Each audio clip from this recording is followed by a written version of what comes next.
All right. Will you please now welcome another ambassador to the stage? Please put your hands together for our white ambassador tonight, Matt Jackson. Young Matty. I noticed you didn't call me a beautiful young man. No, and I'm not going to. Shame. Now, Matt, an amazing story because at 19 years of age, you were diagnosed with the acute myeloid leukemia. Acute myeloid, Yep. And at a time when I suppose you're just starting to get out there and enjoy life. You're over 18, so you're allowed to go to those establishments where Mum and Dad said you couldn't go to. Sorry, Mum. Didn't realise Mum was there. All right. Give us an insight into how it all unfolded for you when you found out. Sure, like I said, I was 19 back in 2008, and I was just working at a service station at the time. And I guess one of the big sort of side effects I had was that I was really, really tired all the time. But it didn't really mean much to me as a teenage guy, like I guess most do. I just thought you'd work through it. But the thing was, I was, trying to have a lay down on like the kitchen sink at work because that was the only place I could lay down, but it was that desperate sort of in between customers just to have a rest at work. So eventually I went to the doctors to see what was happening, and after a few things I had a blood test. And then on a Friday night I was out with some friends until my dad, who's out there as well, had to make the call to me to tell me that the doctor said I had to come to the hospital straight away and that they thought they might have found leukemic cells. So I had to leave my friends straight away, get to my house, call my boss saying that I wasn't going to come in.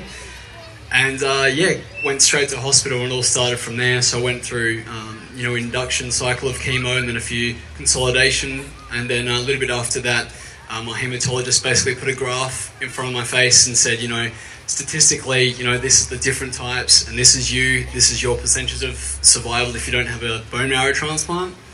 So that's when things got, pretty scary. And again, none of my family was a match for the transplant, so I ended up receiving a matched unrelated donor from somewhere in the world. All I know is it's from Europe, and it was a female, so in touch with the feminine side. Good boy. I'm the sensitive new age guy. You are, and a beautiful one too, right? There you go. I knew he'd say There you go.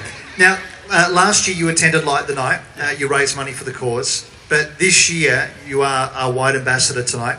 You're representing all the survivors. But what's also very special about tonight is that Matt has become what they call a shooting star. So to give you an idea, Matt has raised $10,000 on his own. And not only that, he's the first Australian in Australia to do it. And I think that deserves a massive round of applause. Well done, buddy. Thank you. So, I mean, we're all into, how do you go about generating $10,000 cash, because you can only hit up so many friends and family. Yeah. How did you go about it? Well, and that was it. First of all, I set a goal for 5,000 because I raised between 1 and 2 last year, and I thought I want to step it up, especially being ambassador. Soon after I set that $5,000 goal, I thought that was impossible, and I didn't really know what I got myself into. Yep. So there was the pestering friends and family that got me the first part. My office was pretty good. I was working for the chief executive of my department. He ended up sending it to the whole department. So they raised some. I also put on a trivia night fundraiser that raised just under 3,000. And then at that point I was sitting just under 7,000. I thought, what have I got to lose? It's all going for good, a good cause no matter how much I raise. So I raised it to 10.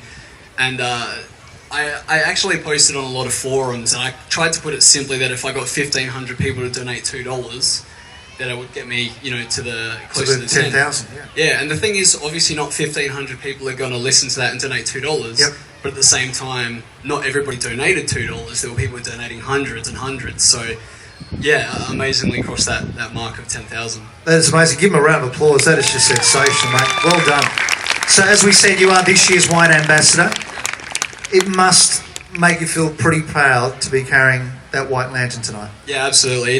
It's a huge honour to what the Leukaemia Foundation now knows me as their lovable poster boy.